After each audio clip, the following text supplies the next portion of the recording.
floor. So welcome to the Netherlands, Emily and Rich. And yeah, we're honored to have you here. Hello. Thanks for having us. So I'm gonna go ahead and toss up our slides. So one moment.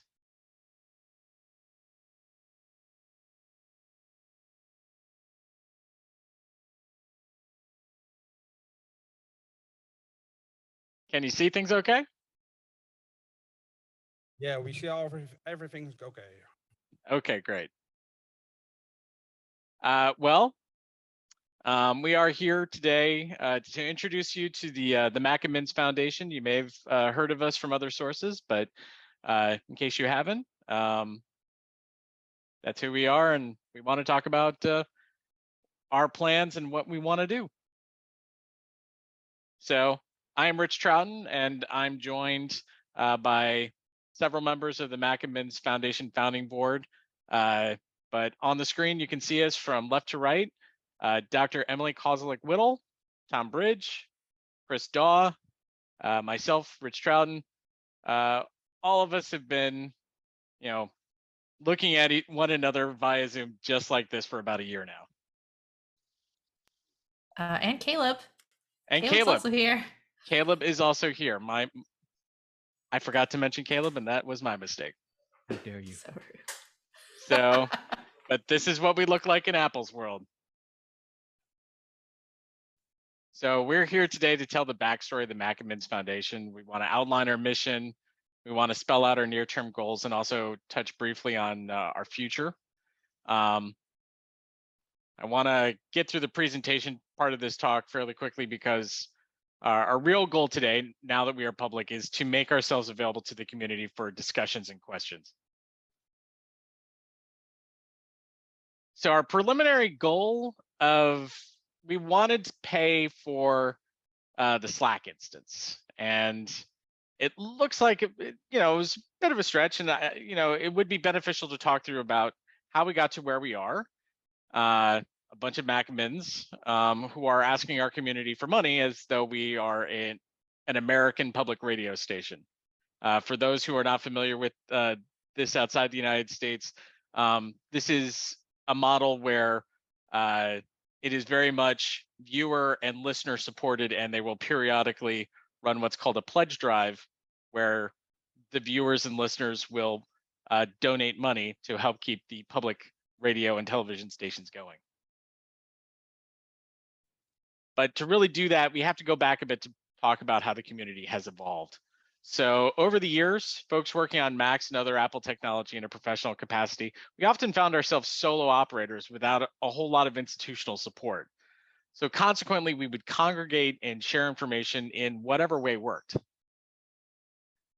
So the community bounced back and forth between Twitter, email, and IRC until a group of Macamins who were frustrated with the limitations of what we were dealing with decided to take a look at this Slack thing.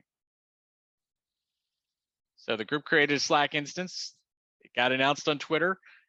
Folks started to join, and the number of accounts started to climb. 150. Yeah. Woo! So this that was a big number. It really was. We were like, wow, 150.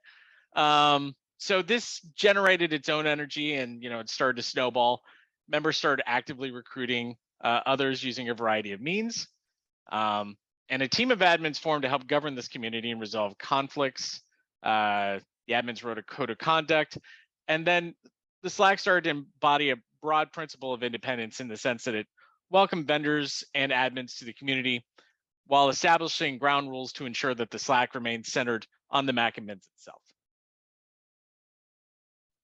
So as growth continued, the community ran into a significant obstacle. So you can have a free Slack instance, but it will only make the most recent 10,000 messages available for search or review.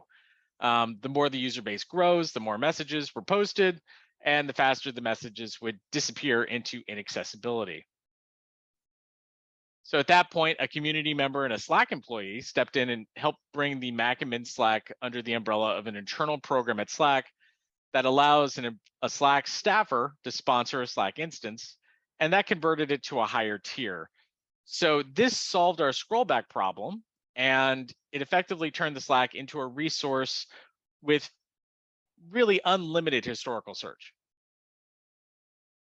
So the number of accounts climbed and climbed and climbed and climbed.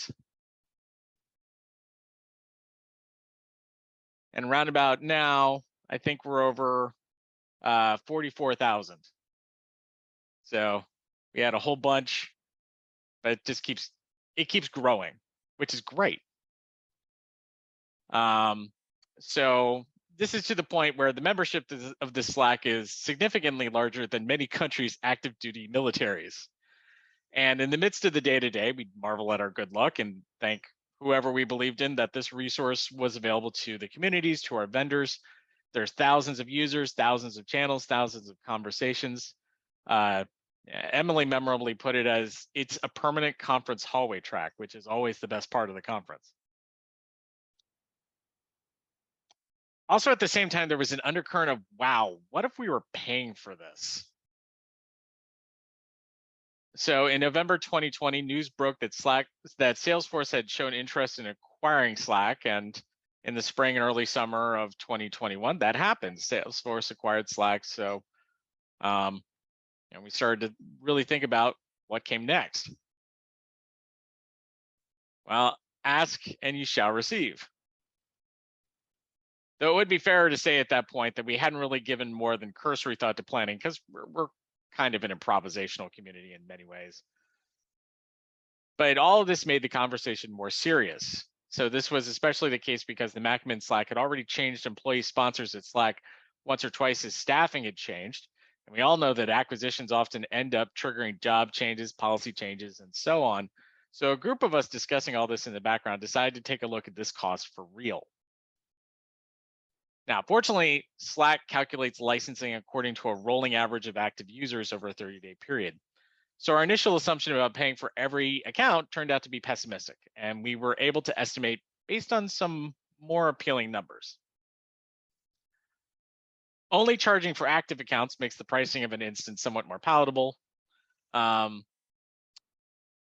And we do get better numbers, but as Tom likes to describe it, the cost of our Slack instance is approximately that of not one, but two Ferrari Romas. It's a lot of money. And frankly, never had an emoji been more appropriate. So could we ask for people to pay this as individuals? I don't know about you. I don't have Ferrari Roma money. Even if that were reasonable, how would we own and govern the instance? Was a single vendor going to take this on? Well, probably not. But the another question was, would we want a single vendor to take this on? Almost certainly not. So the group that became the founding board talked, and we talked some more, and we eventually determined that the most feasible path forward was to form an entity to try to raise the money to pay for it, and then it made the most sense to organize it as a nonprofit. So forming the nonprofit, known as the Macmins Foundation, involved just about a year of work. Now, this was a period that was considerably shortened thanks to the good offices of Andy Fife of Fife Consulting, who is a consultant and arts administrator who specializes in helping nonprofit organizations get up off the ground. So Andy helped us assemble a board of directors, develop our mission, write bylaws, and apply for nonprofit status. Now, through Slack community contacts, we also enlisted Molly Eckert to help develop a brand identity for the organization that would help us to express our mission and also allow us to approach major donors as a professional entity. So as part of this process, we spent a lot of time hammering out a mission statement for submission to the American Internal Revenue Service to describe our activity. And we ultimately landed on advancing the global community of people who manage Apple devices at large and small scales. And while all this is going on, our research suggested that we might achieve further price breaks as a nonprofit, which made the whole project even more appealing and also allowed us to set our fundraising goals.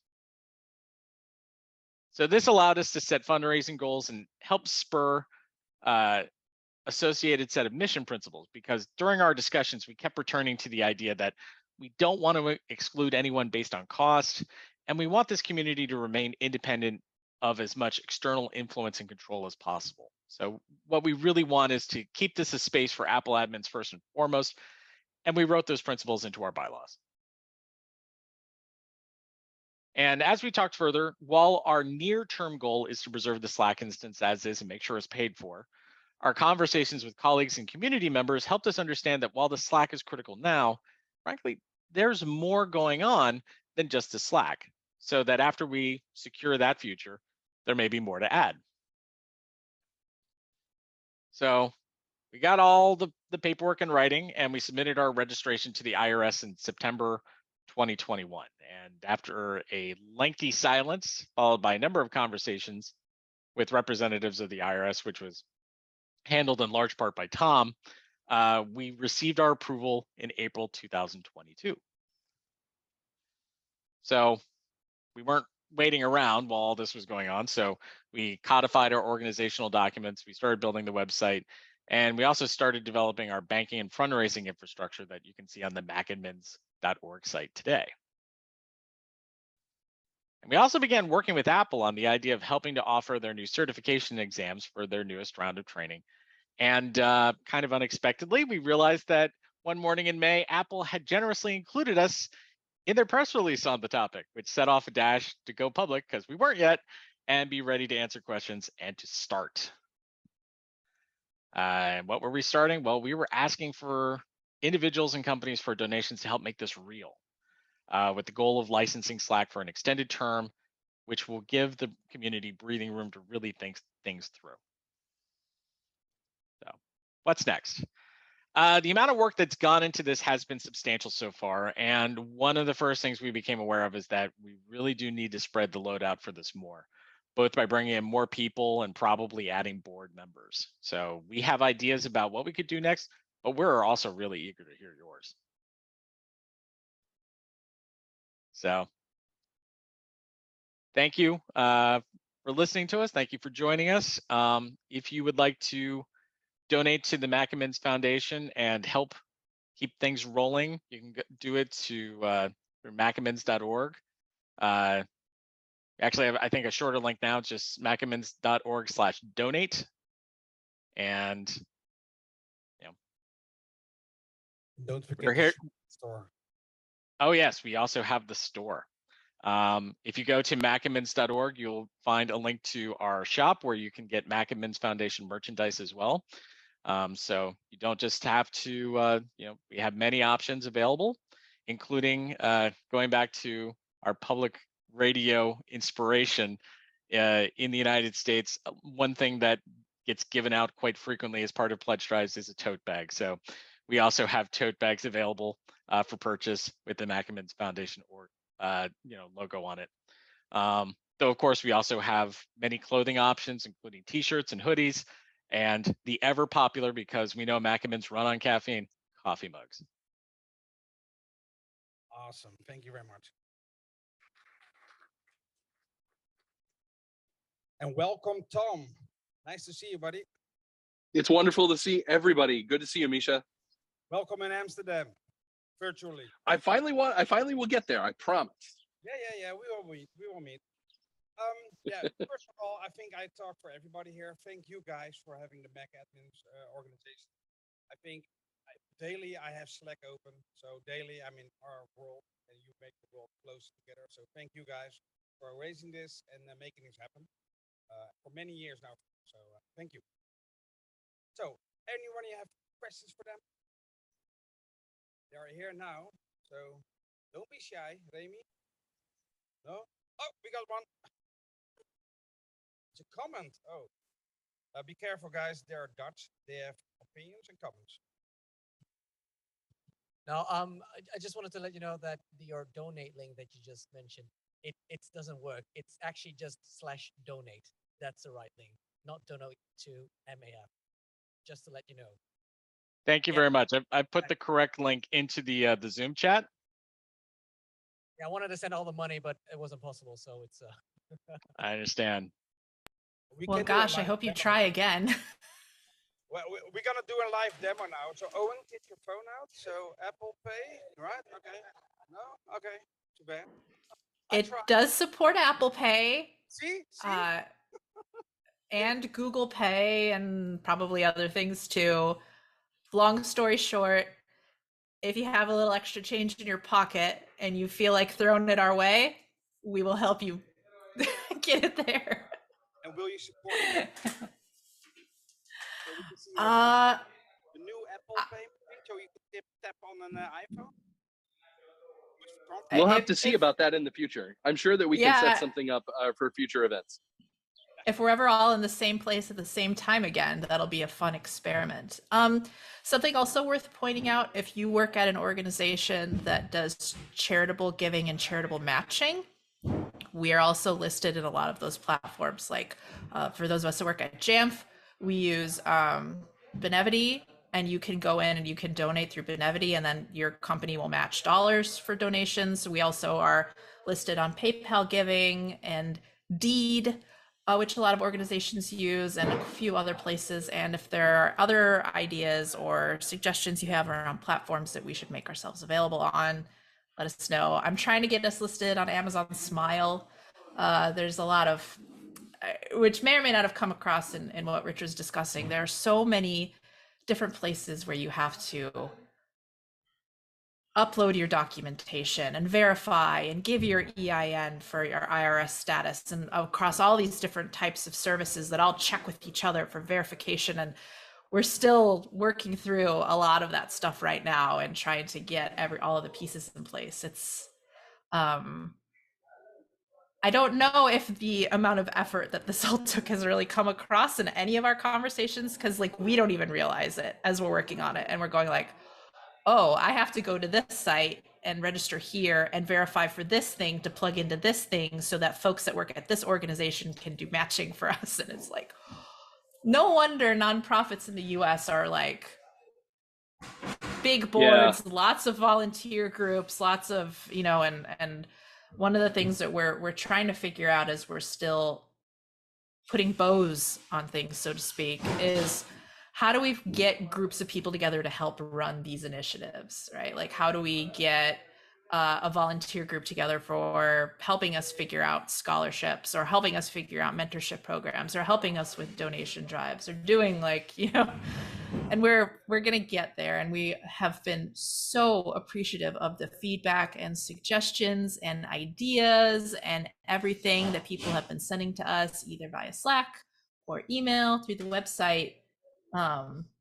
There's so much possibility, and we're going to get to the point where we'll start recruiting more people to help. So if anyone here watching or participating or watching this later or whatever the case may be, think I have a really good idea for something the foundation can do, or I have resources to help do a certain thing, there is a volunteer page on macadmins.org with a form you can fill out to send us your thoughts, and we're going to start figuring out what organizing looks like probably in the next few months. And I'm going to mute, sorry. You will have a nice. It's always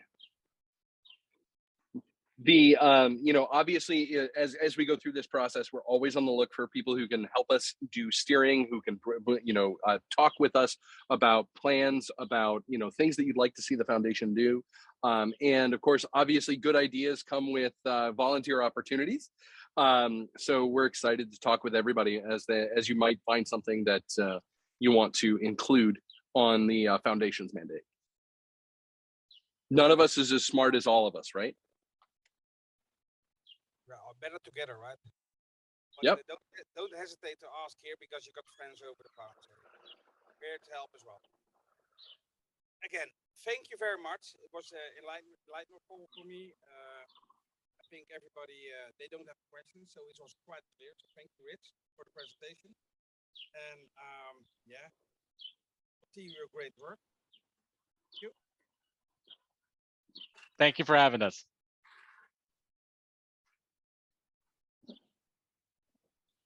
And now, sorry for the remote guys. Mr. X is coming up, so I need to disconnect you all because we're having a session here. Mr. X is rapey, by the way. Just don't tell anybody. But again, next time be in person, please. It's great having you all. Maybe I'd love to come. Yeah, I think a lot of EMEA guys will go to JNEC, so I hope I can see you there. And otherwise, till the next conference. And thank you again, and goodbye all. And till the next one. See you. Bye and be well. Bye.